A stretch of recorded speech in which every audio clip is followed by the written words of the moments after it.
Democrats left with some truly terrible options for 2024. President Biden has reportedly told Barack Obama that he intends to run for re-election, despite his poll numbers being in the dumps and his presidency turning into a train wreck for the country.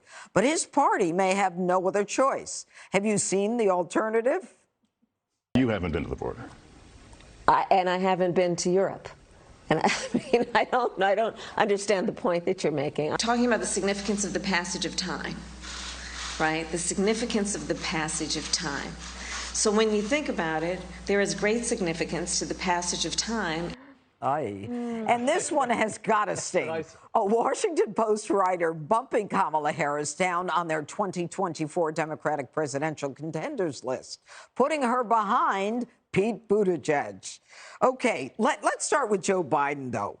How can a man whose numbers are so low and so in the tank believe that he deserves another chance at running for president of the United States, given the fact that he's told Barack Obama that he's going to run again? I mean, this is a man who's got to read some of the stuff about him that he's, cognitively weak and his aptitude ain't what it used to be. I think anyone who actually does throw their hat in the ring to run for president has a confidence in themselves that I certainly don't have, and it's unfathomable to me. So there's that he does think, and he's thought that he should be president for a long time, decades. Also, I think practically, either he or his people know that if he were to say he's not running at this point, that means they'll absolutely get nothing done. I think that when they lose in the midterms, that there will be a real reckoning, and that you might all of a sudden see a decision about 2024 then. I do wish I had been a fly on the wall when Kamala Harris heard this news, because I think she's been sitting there thinking, are you kidding me? I'm sitting here trying to warm this seat, and I'm not going to be able to have a go at it. But also, let me tell you some of these senators who are up for re-election in 2024, the Democrats who would be on the ballot with Biden. That would be John Tester of Montana, Joe Manchin of West Virginia, Sherrod Brown of Ohio, Bob Casey, Pennsylvania, Jackie Rosen in Nevada, Debbie Stabenow, Michigan. And they would probably lose all of those seats. So there's a practicality that's happening there. The last thing I would say is there's something happening where this leak came from an Obama camp. Okay, so Obama was apparently told this by Biden. Obama's probably told a couple of people. Those people go out and don't give their names to the press, but they leak this out. And I think it's because the Obama people don't want Biden to run again, and they're trying to get it out there now so that it's out there in the water. Do you think that the Obama people want Kamala to run, Geraldo? I don't know. People that live in that political world are different than me. I just think that if not Biden, I don't know who could run against Trump. Well, then, I think Biden is the only one who could beat Trump. And I also think that the cognitive decline is exaggerated by ideological news coverage. And I also think that we exaggerate how badly Biden is doing compared to Trump at the same point in his presidency.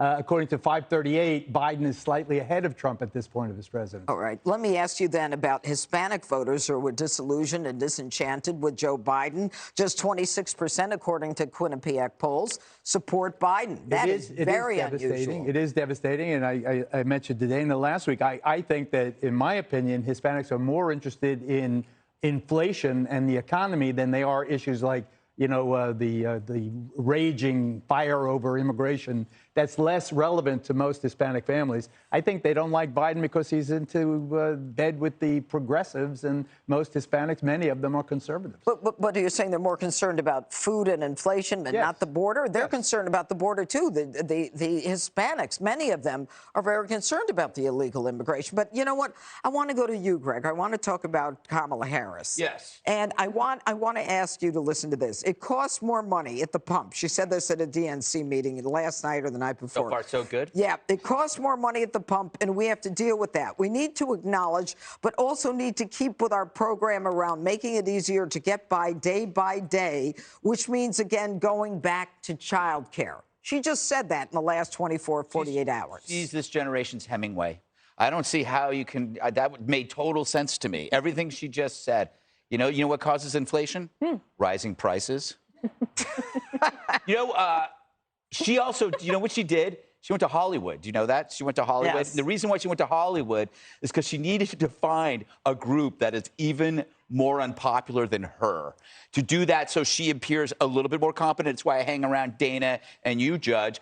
I appear taller to some people because you people are tiny, tiny people. But that's what she's doing. She went to Hollywood because she needed to be around people that are just worse than she is, and then she kind of looks okay. Yep. Joe told Obama he was running in 2024. He also told him he was Batman, that he could lift a car over his head, and that he could just hold his breath underwater for 3 days. But if he ran, you got to think about this. I think that Geraldo's right in part about the exaggeration of some of the cognitive declines. However, it's there, and in 2 years, it's really going to be there. He's like a roll of toilet paper.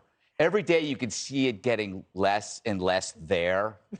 He's the toilet paper roll of presidents. We all get that. Yeah, we all guess. Okay. I understand. Yeah. All right. But there's one thing I do want to add to that. When she defaulted to child care, I said to myself, I am so sick and tired of hearing about child care. We need to take care of child care. So I looked up the numbers. And, Sean, you might relate to this. There are 330 million people in the United States. There are 46 million parents who have children under the age of 12.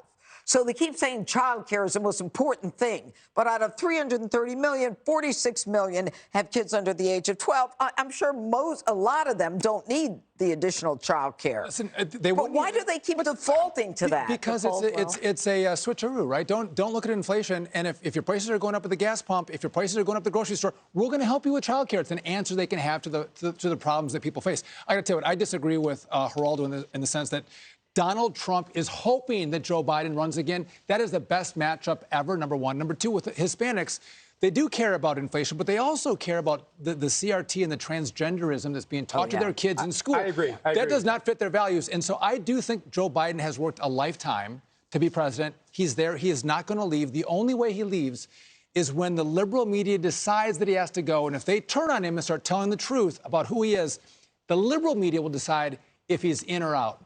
And who knows what happens. His poll numbers are very low right now. But listen, 2.5 years is an eternity in politics. A lot of things can change in that time frame. And I think it's too early to count him out. All right. Hey, Sean Hannity here. Hey, click here to subscribe to Fox News YouTube page and catch our hottest interviews and most compelling analysis. You will not get it anywhere else.